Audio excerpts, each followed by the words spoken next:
Good morning, good afternoon, and good evening, everyone, wherever in the world you may be joining us from today.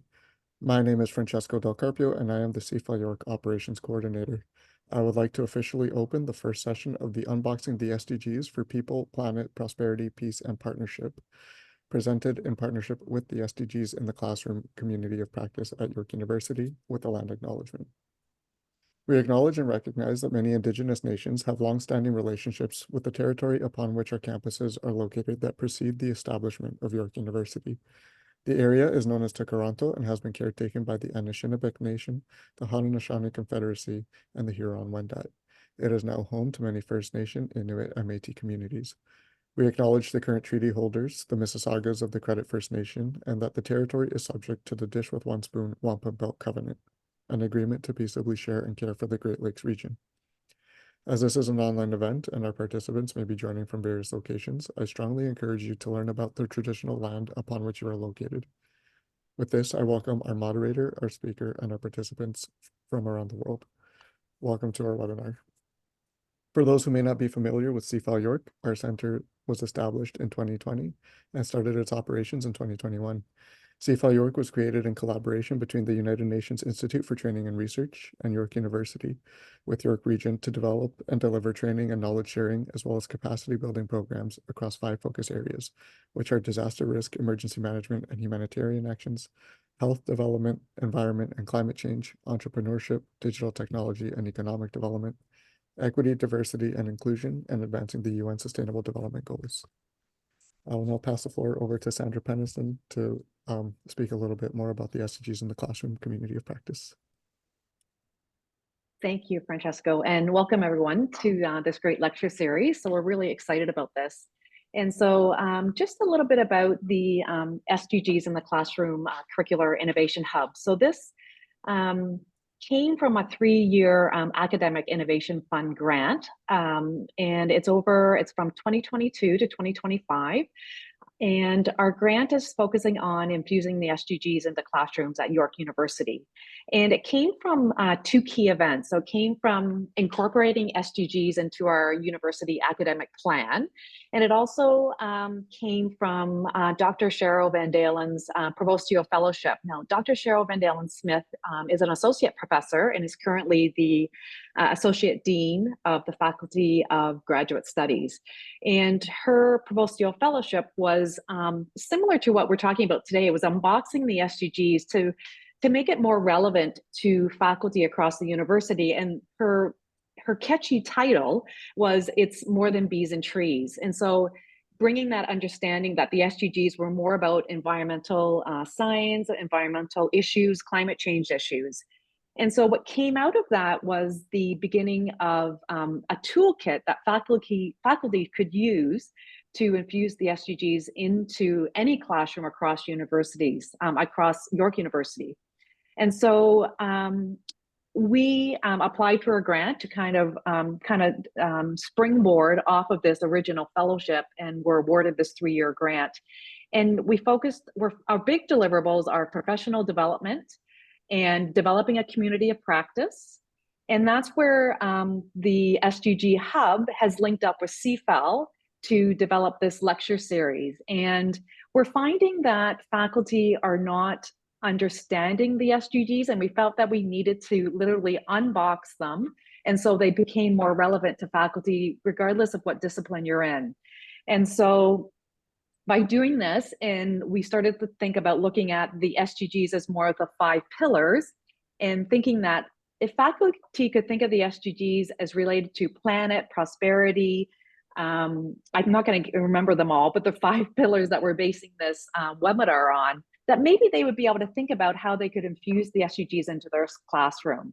And so that's the thinking behind this 5-part lecture series. And we really hope we're glad that you're here, and we hope that you enjoy the next 5 sessions. So welcome again.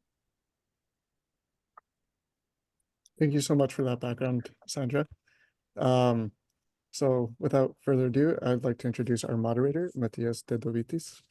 A strong advocate for public education, Matthias has created and supported programs to help youth achieve better academic potential, including tutoring programs, bursaries, student placements, and leadership programs, and other initiatives that have helped thousands of students over the last 20 years.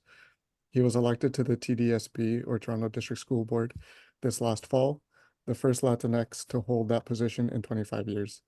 Matthias currently works for City of Toronto Councillor at City Hall Anthony Perusa as Chief of Staff. He graduated from the University of Toronto with a double major in Political Science and Latin American Studies and a Master of Arts in Political Science from the University of Alberta. Matthias, thank you very much for moderating today's session. The floor is yours. Thank you, Francesco. I want to first of all thank you and CFAL at York and the rest of the folks here for inviting me to this first of a series for the Unboxing the SDGs for People, Planet, Prosperity, Peace, and Partnership speaker series. It's my pleasure to introduce our two speakers. So I'm going to read out the bio for each one of them now and go through just a quick quick instructions in terms of how to engage and how this is going to happen. We're going to have two successive presentations. At the end of the presentations, we're going to open up the floor for questions. You can either put your questions in the Q&A box, or you can raise your hands, and I'll do my best to make sure that we have a speakers list and that we're able to take your question. So the first speaker, it's my pleasure to present Lisa Cole, who is the Director of Programming at K2I, Kindergarten to Industry Academy at the Lausanne School of Engineering. She's an award-winning educator, system leader, and curriculum developer with experience across the K-12 education sector. Lisa is passionate about creating equitable, inclusive opportunities for students through inclusive design approaches. She's an advocate for diversity and inclusion in STEM, serving as an elected ally at the Canadian Black Scientists Network and a board member at the Canada Learning Code. Through her work, Lisa aims to inspire and empower educators, students, and communities to embrace STEM, literacy, and creativity. Welcome, Lisa. You're welcome. I also wanted to introduce our second speaker, Michelle Sui Woods, is the Associate Director of Operations and Development for K2I Academy at York University's Lausanne School of Engineering. She's highly skilled in strategic planning, operations, and development with experience working in the higher education, not-for-profit, and financial services sectors. She has a successful track record of developing and growing strategic relationship programs with large and complex organizations at a local, national, and a global scale, working closely with senior leaders and partners. Michelle is passionate about inclusive and equitable STEM education and serves on the board of directors of the Science Teachers Association of Ontario. With that, I want to pass the mic over to Lisa, and we look forward to hearing on your presentation. Perfect. Thank you so much for the warm welcome and introduction. I'm just going to start sharing my screen, and we'll start sharing a little bit about some of the work that we do here at York University and at the Lausanne School of Engineering. So thank you so much for joining us. Just a little bit of a background in terms of how K2I started up. It was started actually June of 2020 during some of the most challenging times globally as we were facing COVID and everything went virtual. And it was actually our dean, Jane Goodyear, who really wanted to start up K2I Academy during that time to really think deeply about some of the inequities in STEM education and how our engineering faculty could come together to really address some of the system, challenges. So since June 2020, we've been operating for about 4 years now. And we've already reached over 80,000 students, teachers, families, and community members, spending over 340,000 hours in virtual and face-to-face engagements in hybrid platforms, and generating nearly $7.5 million in funding so that we could actually deliver programs for free, especially for students who are underrepresented in STEM and from communities of need. So our team is very lean. However, we're, inside of an engineering faculty and obviously connected with the networks that an engineering faculty typically is networked with. So myself and Michelle are on the call, but this work isn't possible without Vanessa Ironside, our program officer. And we typically also have a recent graduate who works with us as a program coordinator as they are pursuing their own career aspirations. And then, of course, we hire many undergraduate students as mentors and mentor leads in our programs. And we work with community organizations as well as K-12 sector partners to mobilize the work that we do together. So the premise of K2Y Academy is actually grounded in the UN Sustainable Development Goals. We seek to address three main UN goals. One in quality education, another in reduced inequalities, and then of course gender equality as well. And we do this work by really committing to transformational change in STEM education. We work within an ecosystem of diverse partners. We never design in isolation. We always design with community and partners. And we're really thinking deeply about inclusive design as the framework to which we design all of our programs and think about implementation. So as we were developing K2Y Academy, we were really thinking about what transformational change work might look like for STEM education.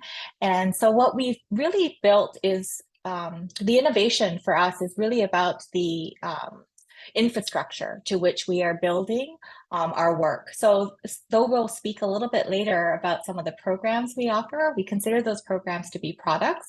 And what we are actually really trying to do is develop an infrastructure so that the products you create or the initiatives that we create are meeting the needs of the participants of our programs. So within our transformational change work, we are focused on building relationships and strategic collaborators. We develop and implement equity-focused programs using an inclusive design framework, and we'll speak about that framework a little bit. We are highly committed to advocacy and sustainability for the programs we create alongside our partners. And we think about research and impact, and we also engage in conversations with our Faculty of Education here at York to really think deeply about how do you capture this work and share it more broadly so others can also engage in this work with us. And we think about influencing policy and decision-making around provincial government as well as federal agencies where we can. And we are really thinking about developing STEM education leaders across the education space, whether it's in the K-12 sector as well as the post-secondary sector. So this illustration I drew really early on when Michelle and I were kind of thinking about the work and how we would communicate that work. It's interesting because as a student, I used to doodle quite a bit, and it was often thought of as being a distraction. But now it's become really a great space for us to capture and illustrate our thinking. So we think of the K2Y space to be this bulletin board where we bring in collaborators, the dynamic space. We welcome all sorts of collaborators at any moment in time. And what we do together is we identify systemic challenges in STEM education. We identify inequities, and we seek to design and implement these programs really quickly to test out these initiatives to see if there are viable opportunities to think about sustainability and scalability of these initiatives. And of course, we seek to better understand these solutions and document and report.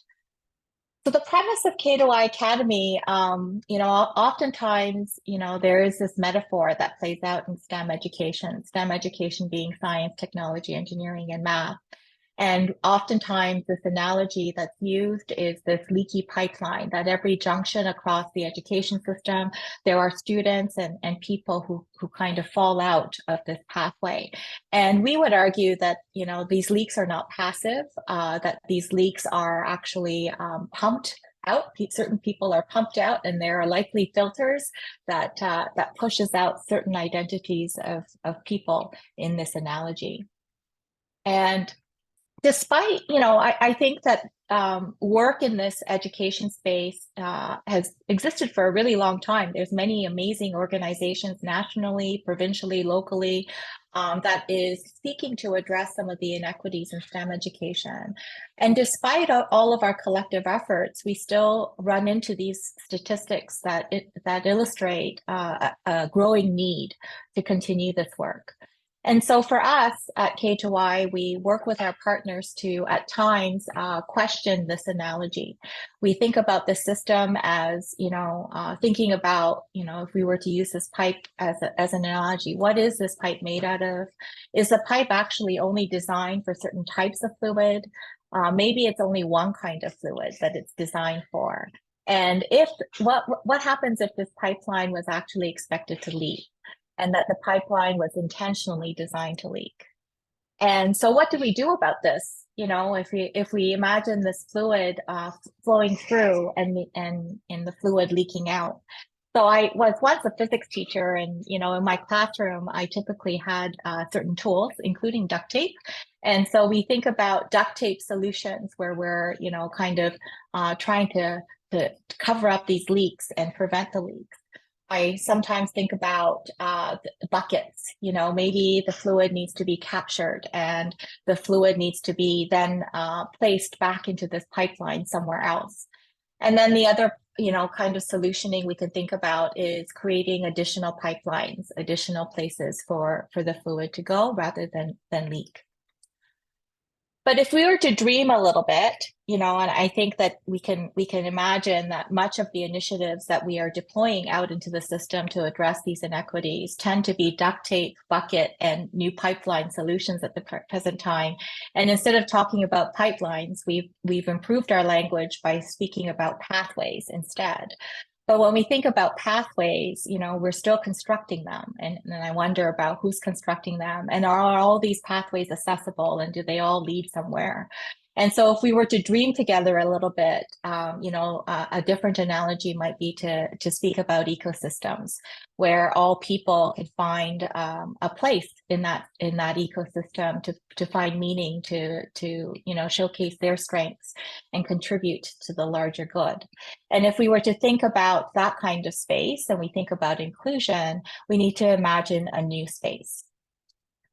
So if we were to, take a moment then and share with you a little bit about how we think through this work, I'm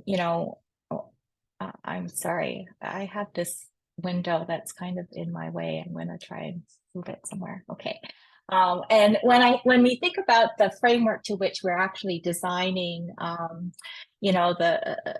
the work we do, we are using this inclusive design framework. And this framework actually provides for us guiding principles that enables us to think strategically about our priorities. It forces us to consider how programs are designed and implemented, and it enables us to focus on centering the student and family while we're designing and implementing programs. The inclusive design framework actually comes from the work of Jiwon Chunika, Camille Logan, and Camille Williams-Taylor, who are educational leaders from Waterloo Region District School Board, Peel District School Board, and Durham District School Board. So, we're always looking to research to inform some of the work that we do. And the framework itself reminds us to always center students and families, and it operates to create impact-driven, intentional programs in an integrated and multifaceted approach that also seeks to focus on addressing symptoms of systemic oppression, the application of critical theory, anti-oppression theory, and anti-racism education within this framework provides us with guidance and focuses us to ensure that the initiatives are intentionally designed. This framework also considers the implementation of the initiative across three main domains: the individual, instructional, and institutional level, so that what we are creating is more inclusive and seeks to create more equitable outcomes for our students.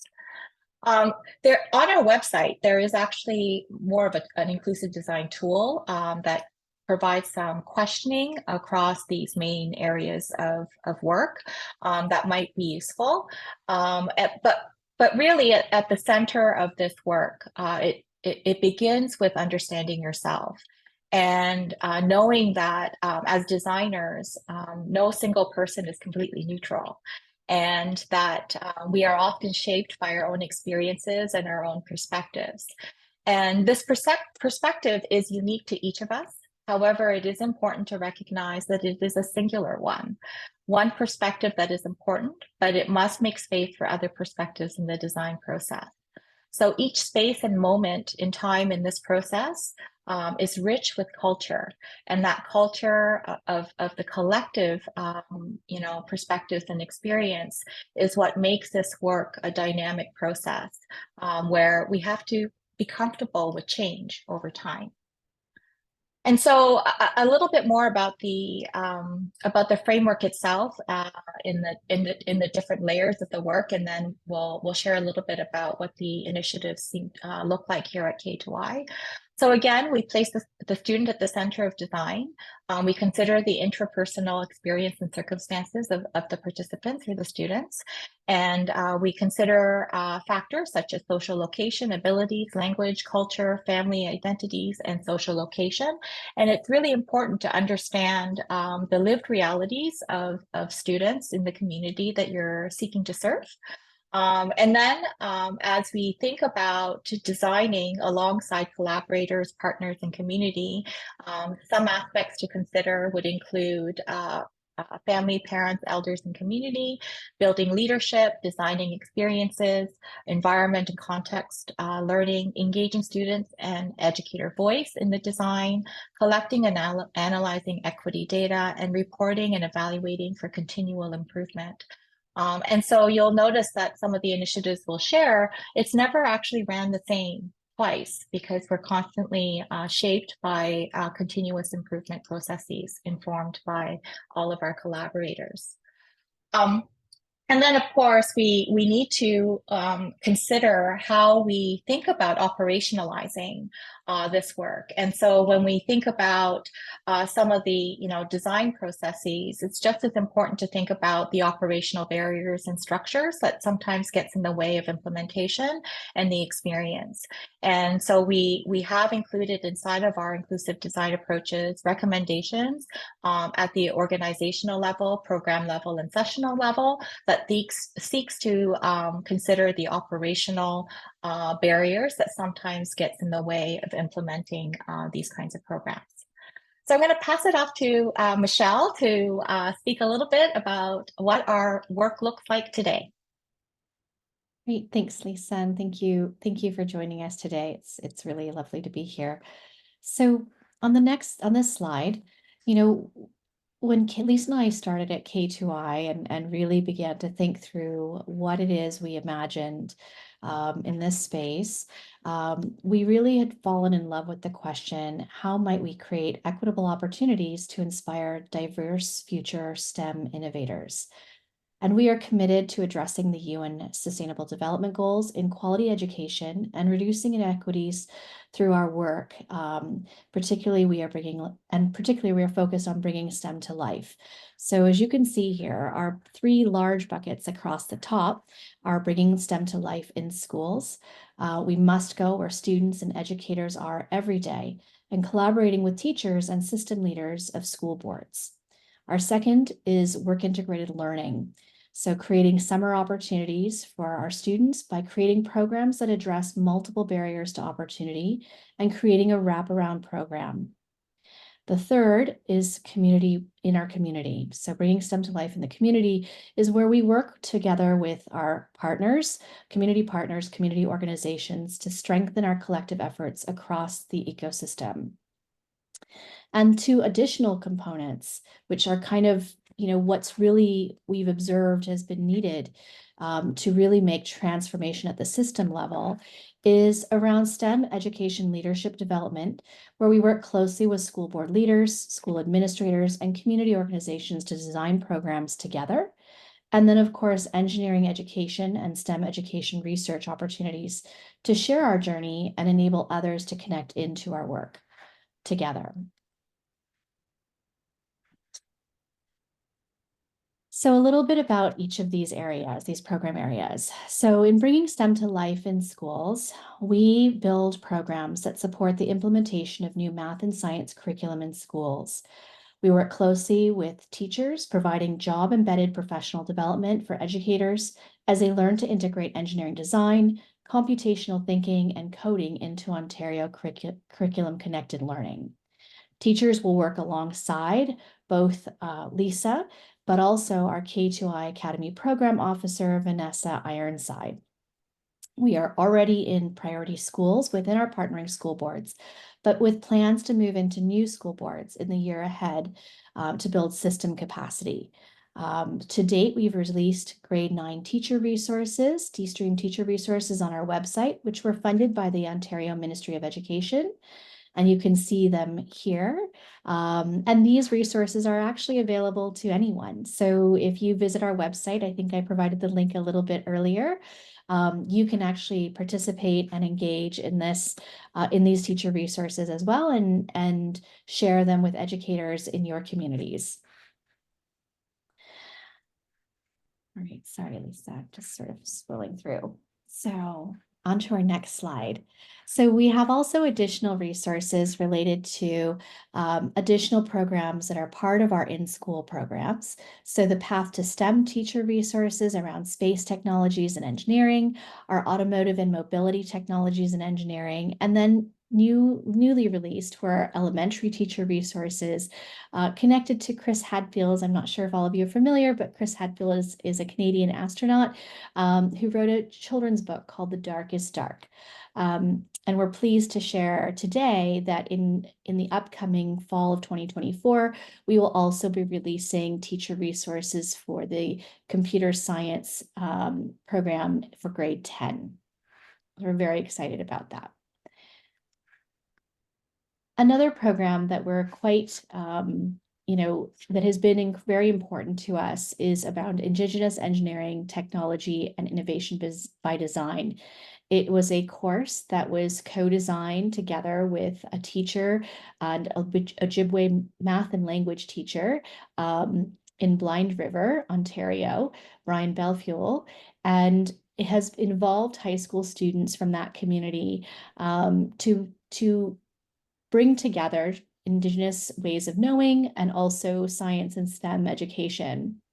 It's been an incredible program. We have run it both as a school year program, in-schools program, but also as part of our work integrated learning program, where a group of students participated in the full summer with Lisa and another faculty member, and were on the land for the entire summer month of July for a summer course. This means that they were being paid as part of the work integrated learning program and also working towards a university level credit in high school. So we are thrilled with that.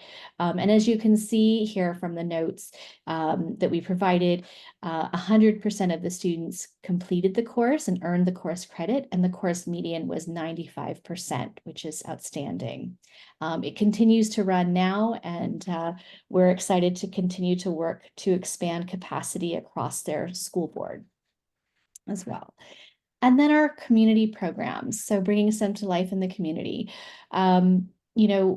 We know, and I think we can all probably know that there are many programs within our community organizations that exist to engage with young learners about science and STEM education.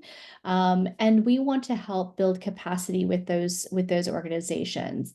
Sometimes the learning can be more geared towards fun, which is a great starting point, but we really wanted to find ways to connect it to curriculum, but more in an informal way. And so we've done that with a number of community organizations where we provide event-based programming for hackathons, webinars, after-school programs, and weekend programs and community events, but we also partner with other organizations such as the Ontario Network for Women in Engineering, where we run programs such as Go Code Girl and Go Eng Girl a number of times during the school year, both on the campus, but also embedded inside of communities here across the GTA. And these programs really serve to broaden our community's understanding, our community organizations, but also parents' understanding and knowledge about STEM and STEM pathways. And then next would be our work integrated learning program. So this includes two primary program streams, work integrated learning in physics for grade 11 physics and 12 physics, as well as the work integrated learning program in English for grade 12 university. And the English program is really for students that have participated in our grade 11 physics program. So we reconnect with them and we get to work with them for a secondary year as they head into their final year of high school, of their secondary school. And both programs really address key systemic barriers to opportunities in STEM. So for example, there is no application process, and rather we work strategically with school boards to identify students and families who would really most benefit from this experience, and prioritizing underrepresented students in STEM, including women, Black youth, Indigenous youth, and families and communities of need. This is a paid experience, so it enables students and families who would otherwise have to choose between employment or enrichment program to be able to do both. And then students who have also opted out of physics early have the opportunity to reconsider a STEM pathway. Student work experience is also connected to unique high school credit, further enhancing their resume. And for many of them, this is their first job, setting them up for future work opportunities that perhaps they weren't quite ready for, but they're gaining so many skills around working beyond just the classroom engagement through their course and a research project. And then at the same time, sorry, Lisa, where our undergraduate students are also highly involved, and we are providing work opportunities for our undergraduate students as well, where they're beginning to translate what they are gaining in the classroom during their undergraduate degree and really learning how to communicate what they've learned with younger learners who are in high school, and oftentimes only a few years younger than they are, if not maybe just 1 or 2 years. They are also oftentimes experiencing their first solid work experience. And it has been a fantastic opportunity to let everyone be learning together. And they're gaining skills such as project management, program design, and around equity, diversity, and inclusion. And also important are the educators who connect with us. So the educators are actually the educators who are teaching the physics and the English courses themselves from our partner school boards are also innovating new ways to think about how their subject area is applied in projects within engineering, computer science, and connecting them to solving real world problems and also connecting to the UN SDGs.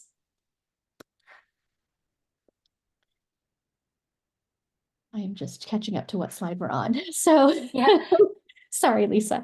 That's okay. So in this particular case, innovating instructional design, and we're integrating integration of project-based teaching and learning approaches alongside our undergraduate STEM mentors.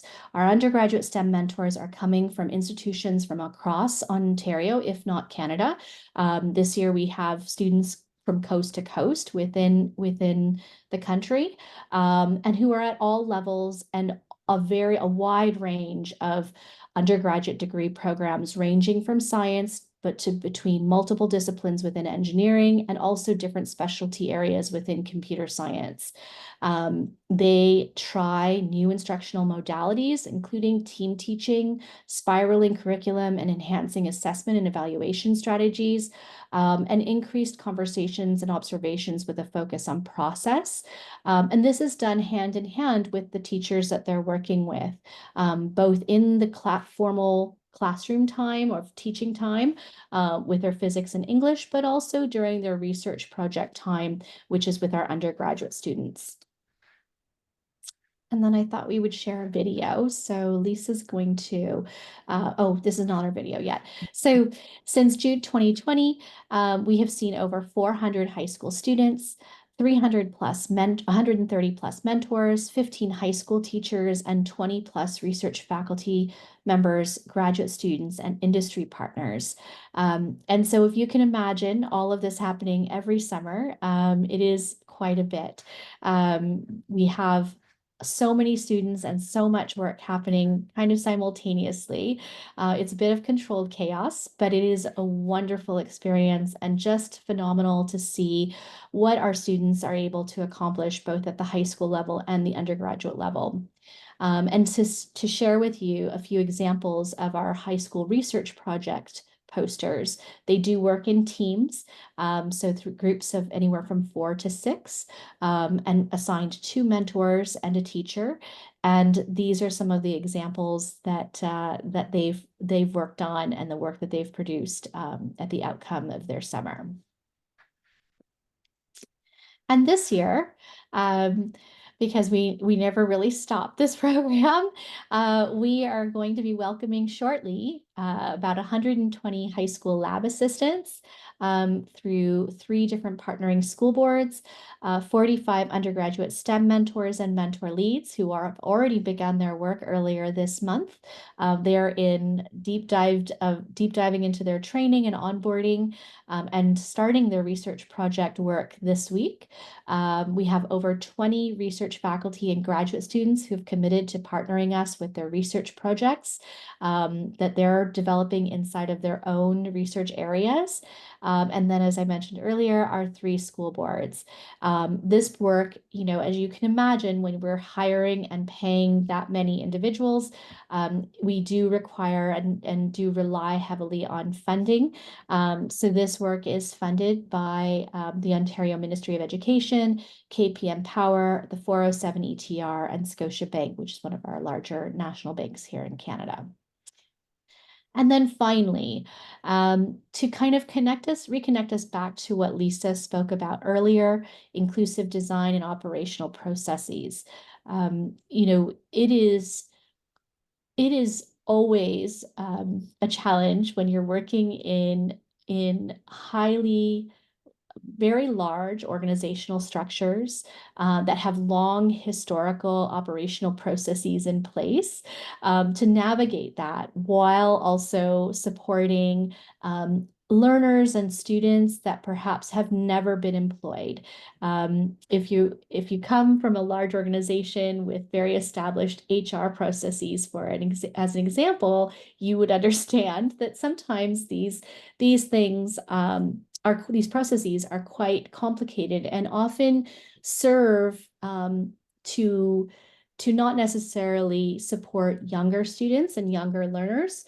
And so oftentimes what we found is that the process is serving the unit that's behind it as opposed to the person that's trying to participate or engage with them. And so this has really required that we work very collaboratively to rethink and reimagine our operational framework within the broader institution and consider some of the challenges that we are having within that context, but recognizing as well that if that is a challenge for our youngest learners and our youngest employees, would it also be a similar challenge for some of our other employees? And so this process is very complicated. It takes probably the rest of the year to sort out every year. I'm in conversation with finance and HR and payroll and every other area across the institution to really ensure that this process is smooth, and especially for work integrated learning, but for many of our other programs as well, as we look at how might we model sort of an inclusive approach, inclusive design for our operational work. And I thought it would be fun, Lisa and I thought it would be fun to share with you a little video to provide some context about our work integrated learning program from maybe a few years ago. So I'll let Lisa turn that on.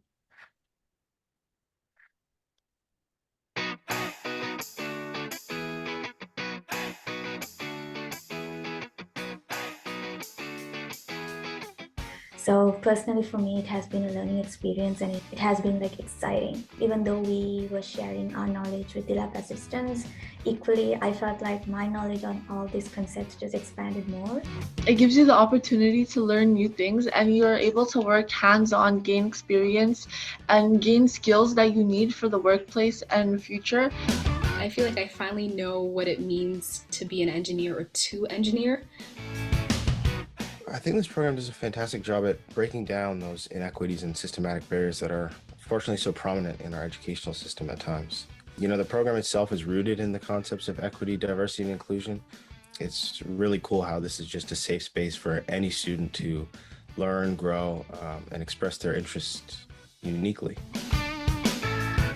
I believe sustainability is a responsibility of everybody. And I think to see young people starting to think about these sustainable development goals is really, really important in our environment, right? We are different school boards. We are different students of different backgrounds, whether it be language, gender, cultural. There's all these different aspects from every level of the K2I program and work integrated learning. Everyone is different, but this shows that everyone can cohesively work together, and I think the diversity is a strength.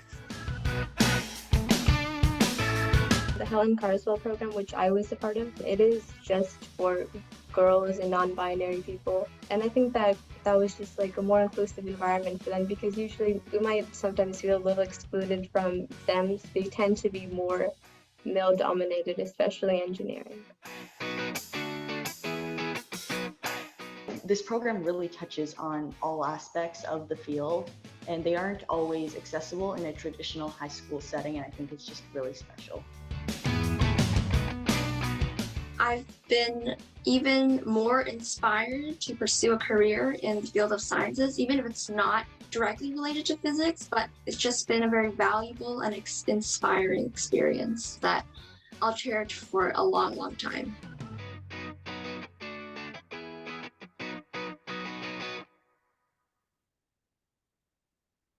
And as you can see from that, you know, our physics program actually runs virtually. And I think I didn't underscore that earlier. So that program is a virtual program. So what that means is that on day one of the program, they come in person to campus to kick things off. They pick up all of their materials and equipment that day. They meet their mentors, they do some team bonding, and then they head home for 18 more days or 17 more days. And then their final 2 days are back in person for their showcase. When Lisa and I first began at K2I, it was in the midst of COVID, and in Ontario, we were in a lockdown. And so this program ran solidly virtually for the first few years, to the point where, you know, I would receive packages for all their equipment and materials at my home, and then send some things to Lisa's house, and we would package everything to get out to our students, and then we would physically drop it off house to house in the beginning. So it has been a really wonderful experience. There were a lot of parent and teacher or student conversations on the side of driveways in those early years and late night drop-offs. But we both got a great sense of meeting our students and understanding the needs of our community that we work with, and we're excited to see where this program goes in the next few years. So with that, I'll hand it back to Lisa. Mm-hmm. Yeah, so I hope we're giving you a bit of a snapshot as to the kind of work and thinking that we're applying to how we design programs and implement them. And the Work Integrated Learning Program actually is of interest out of Halifax. And we do have a faculty member who's a physics professor over at Dalhousie and part of the Canadian Black Scientists Network, really interested in deploying that program out east. So we're really excited to see where that conversation goes next. But if we were to take a moment and think back in time, just for a little bit with me, I think we likely can imagine and remember a person or a moment in time that inspired each of us to become who we are today. It is also likely that we can remember a person or a moment in time that was a barrier and or an obstacle that you needed to overcome. For many of us in this space today, wherever you are joining us in this conversation, these barriers, though they likely taught us many lessons, for some of us, maybe even left scars, we've become who we are today, and we take up this space together today. Some of us may also say that these challenges made us stronger and they helped shape who we are today. And it is true that experiences shape and change each of us. So I imagine a place where our education system, some of us end up where we wish to be, and some of us don't. And so when we think about this work, we need to remember that culture is always shaped by people. And our collective perspectives and experiences strengthens the richness of that space, where that space and time is dynamic. And it makes me wonder, and it makes us wonder at K2I, makes Michelle and I think a lot about how that culture includes or may exclude certain people.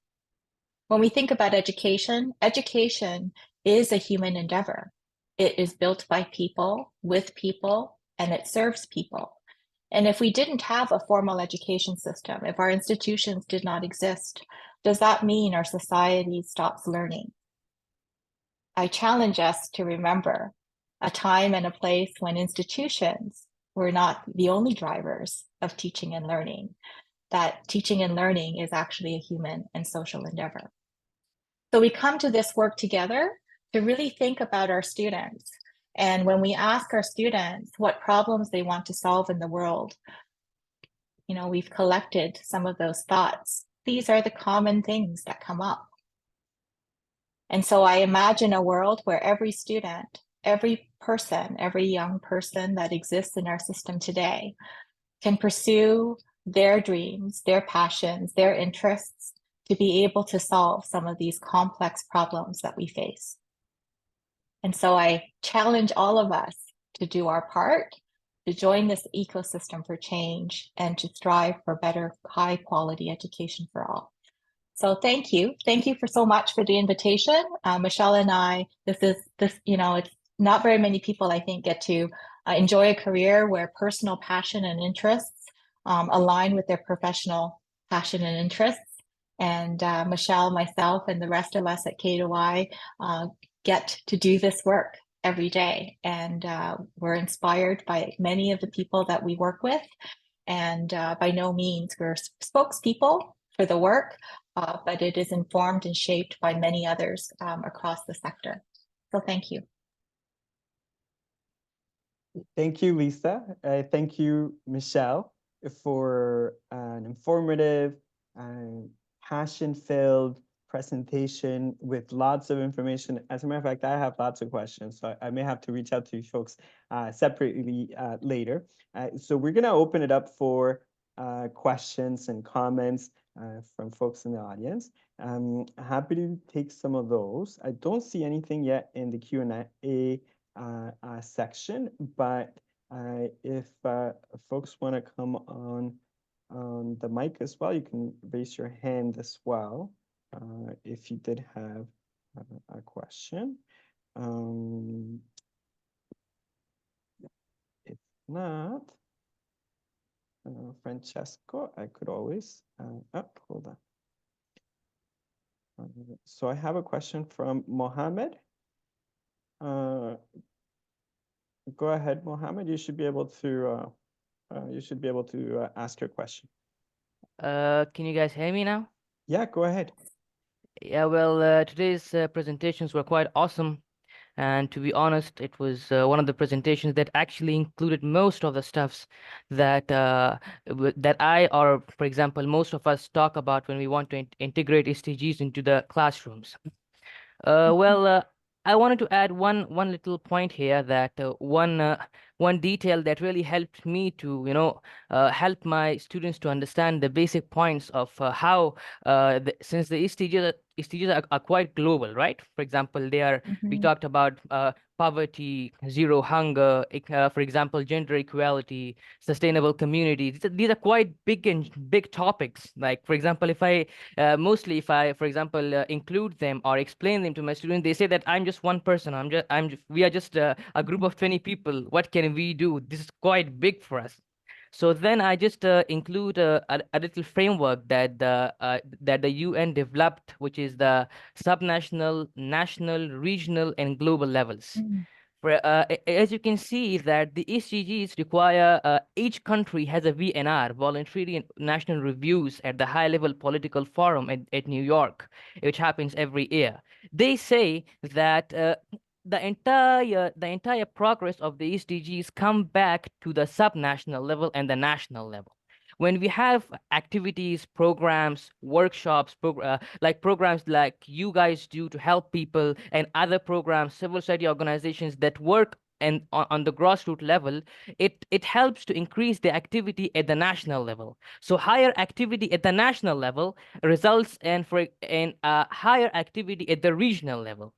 So we came from national to regional, and a higher activity at the regional level goes back to higher activity at the global level. So it's all interconnected. It's all interconnected. So, for example, at the national level, peoples are working, I'm working, you guys are working, everybody's working. It makes a better result at the national level. The national level gives one country works, another 2 countries, 3 countries, 4 countries works. It gives a better result at the regional level. The regional level gives a better result at the global level. And the global level, and then at the global level, at the high level political forum, we can see that, oh yeah, we are seeing developments. It all came back from the same engagements, from the same efforts and commitments that happened at the national level. And then thank you, Mohammed. Let me see if I can maybe get Lisa and Michelle to respond to that, if you don't mind. No problem. Thank you. Thank you for the comment. Go ahead. Yeah. No, it's a great reminder, right? Like when we're talking about the UN Sustainable Development Goals, you're right. They're very broad. They're very, international, efforts. And when you take the example that we were providing in terms of, quality education as being a context of our work, sometimes we look, as an individual, we say, we can be overwhelmed, right, by tackling the whole system. Right. And in fact, no single, organization is going to come up with the one single solution that's going to solve everything in quality education. Right. It's our collective efforts. Now, if you look at the UN Sustainable Development Goals, all of the ones that are identified are very complex challenges. And really, all of the UN Sustainable Development Goals are also interconnected, right? Like, how do you take one problem in our society or in our environment and just say it's about climate action, right? Climate action could also include the lack of education about climate action, right? So you think about all of these goals as being very interconnected. And so when we talk about complex goals and trying to tackle and create solutions for complex, challenges, I think the solutions themselves are also complex, right? And our challenge is, how do we create complex solutions for complex challenges in an integrated way that mobilizes our collective efforts moving forward? I think of this as kind of a dance, right? Like we have a goal, right? And think of all of us as individual dancers in that goal, in that space.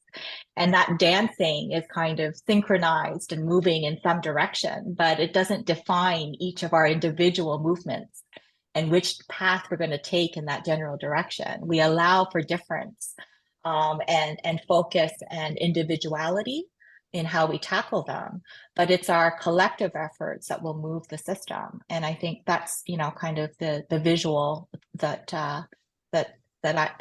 kind of speaks to me in the moment. Michelle, did you want to add anything to that? I have one No. more question in the queue if not. Yeah, I think Lisa did a great job. I would echo what Lisa said here, that I love, we know that the questions that emerge are so large in scale. And I think what we're trying to help our students get to is how collectively in the work on a smaller project or a smaller portion of that problem will help us look to a larger scale solution.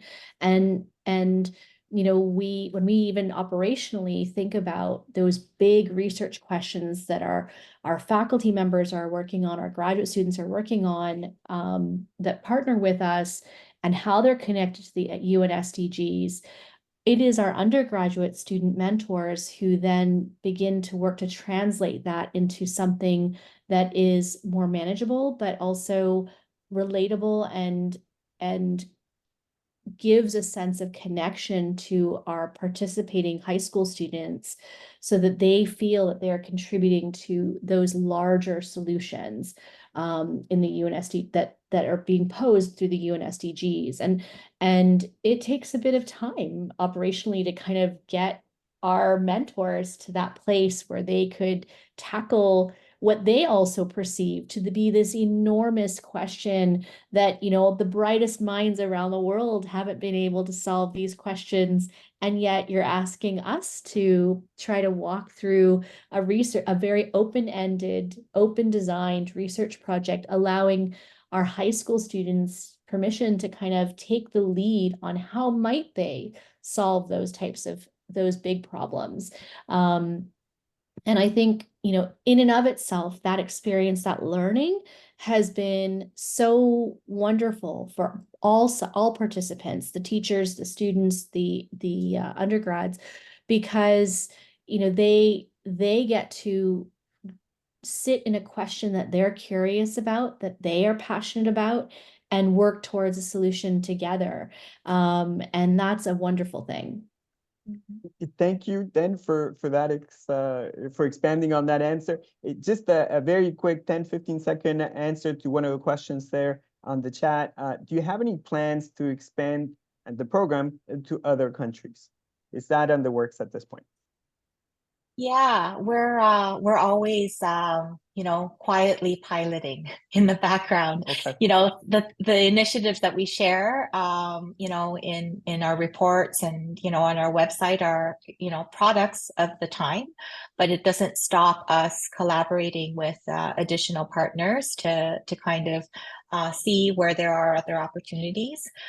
We are in discussion with another area inside of Lassonde, but also thinking more international, and do this and maybe listen in to see where it might take us next.